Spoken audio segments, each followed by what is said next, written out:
How to update the Upwork application on your smartphone or tablet. Hi everyone, welcome back to Wake&Tech.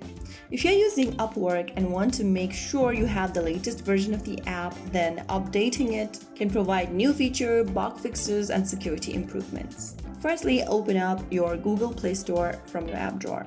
Or you can also open up your App Store from your iOS device if you have an iOS device. So go to the search bar and type in Upwork and search. From the search result, tap on the Upwork app and look if there is an update button available. If you see the update button, tap on it to download the latest version of Upwork application. So once you do that, you will be able to update your Upwork app on your Android device or your iOS device. If you don't see the update button, it means you already are using the updated version of the app. So that's it.